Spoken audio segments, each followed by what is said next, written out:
Kamusta po mga idol? Advance Happy New Year.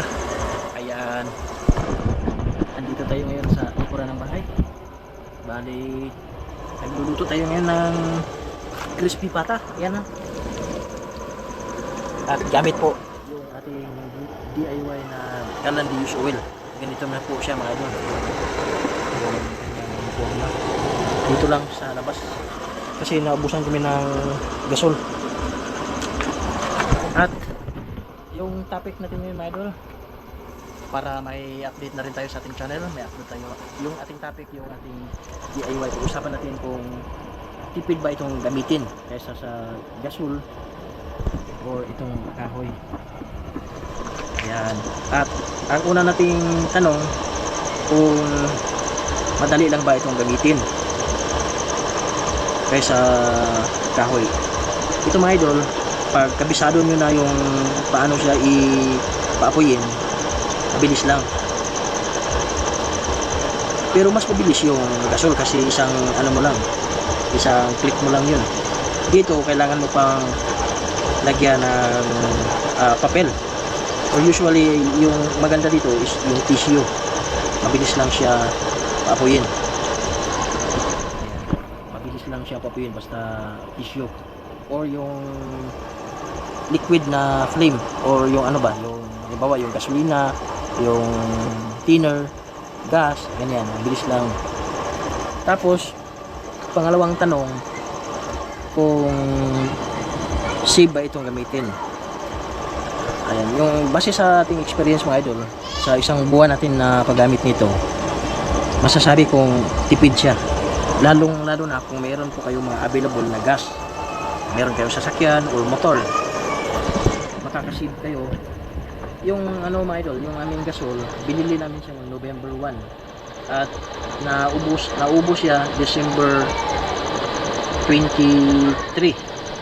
Yan, wala na kaming gasol ngayon dahil yung gasol isang buwan at kalahati, mahigit 2 buwan saka siya naubos dahil minsan lang namin siya ginagamit tuwing umaga lang o gabi.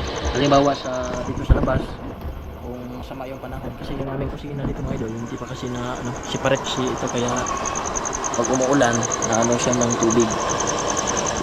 So kung gasol lang yung gagamitin, mga isang buwan lang siguro mga idol, o hindi aabot ang isang buwan, ubos na.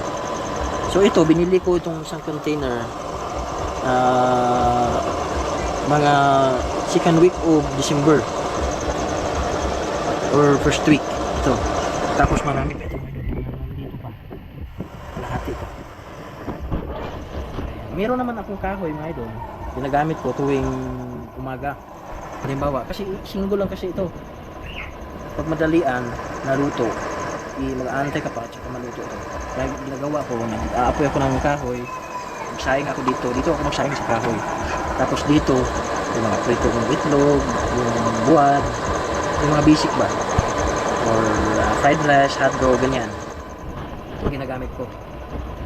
Pangatlo mga idol, yung ating topic ngayon, kung wala kayong oras na gumawa ng katulad nito kasi busy po kayo sa trabaho, marami po ito sa online mga idol. Piliin niyo yung magandang, yung maraming comment ba, maganda yung feedback, para hindi na kayo ma-hassle mga idol. Kasi pag ganito kasi, tapos wala kayong mga tools, mabusisi kasi ito gamitin mga idol. Kaya kung wala kayong oras, pwede kayong bumili sa online. At saka ang kagandahan doon, i-set mo siya, madali lang siya gamitin, hindi nakabibili ng tulad nito, air controller. At saka yung dito, meron na yung tangke niya, nakaset mo siya mga idol. Check nyo lang sa online yung magandang quality. Pangatlo mga idol, kung mabilis lang ba itong gamitin o makaluto ba mga idol lang, para mabilis lang ba siya makaluto. Yes po, mabilis lang po itong makaluto, lalong lalo na kung yung apoy is tuloy-tuloy. Tulad nito mga idol, ayan, yung flame niya ba, blue flame. Tsaka kung bibili kayo mga idol, sa umpisa hindi pa kaso gaano kabisado, pero unti-unti mga idol, makuha na rin nyo yung timplada kung paano siya gamitin ba. ito mga idol, sakto ito pag kayo po ay nagpapakulo ng mga buto-buto ng baboy or yung bulalo, yung beef. Even sa pagsasaing mga idol, dito na rin ako nagsasaing minsan. Makaluto siya, maganda din siya mga idol, para rin siyang electric stove. Ano lang, padahan-dahan lang yung kanyang pagkaluto ba. Pwede naman siyang mag-adjust sa mahina, katulad nito, hinaan natin, ganyan. Pwede siya naging hinaan mga idol, ganyan. Kasi malapit na rin ito maluto.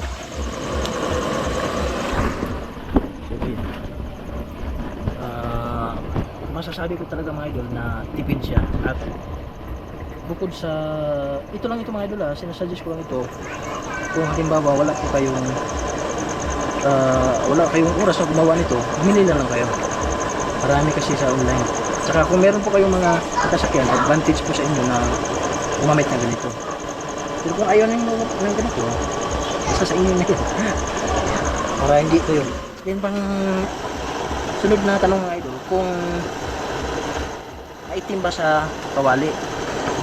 Pag ganito mga idol, ito kasing kawali namin, ginagamit ko kanina dun sa kahoy kasi masama yung panahon kanina. Pero pag blue flame siya mga idol, para na rin siyang gas stove. Hindi siya hindi siya maitim. Blue flame kasi. Ayan. Ayan, palugtong na siya. Malapit na. Hindi na. Hindi na ito mga idol. So ayan na. Kung wala po kayong oras, bili na kayo ng ganito mga idol. Diyan sa online marami. Kaso nga lang may kamahalan yung maganda. Yung quality naman. Kasi may nakita ako ng ganitong idol, Calandius oil. So ang gamit niya is stainless lahat. At yung tinanong ko yung presyo sa nakabili is 6,500 daw. At tinanong ko talaga sa kanya kung tipid ba. Actually mga idol, yung nakabili siya, may-ari ng restaurant dun sa market. Binili daw niya yun dahil may okasyon ba sa lungsod, tapos may parang yung mga vendors ina-allow sila na mag-gather sa park ba, sa parang food park camp. Kaya binili niya yun kasi pinapalambutan daw niya ng mga bata. Sabi niya, tipid daw. Ito na yung isa, ito naman yung sabaw. May ano yan, spinach.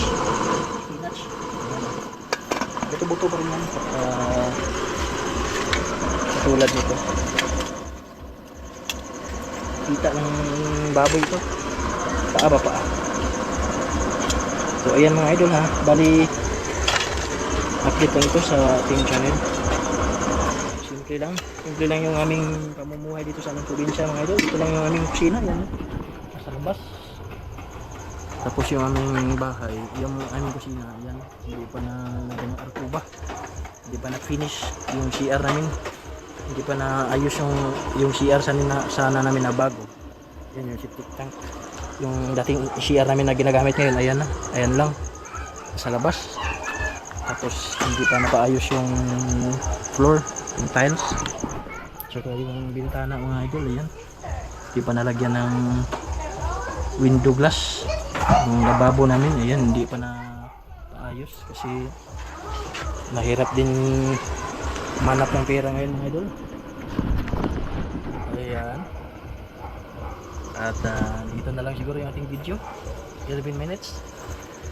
Bye-bye na lang sa inyo mga idol, at salamat sa inyong suporta. Lagi pong mag-ingat at Happy New Year advance. Saan sulok man ang mundo, over Luzon, Visayas, Mindanao. Ito si Farmer Boy, lagi nag-iiwan na God bless. Ingat palagi, bye-bye.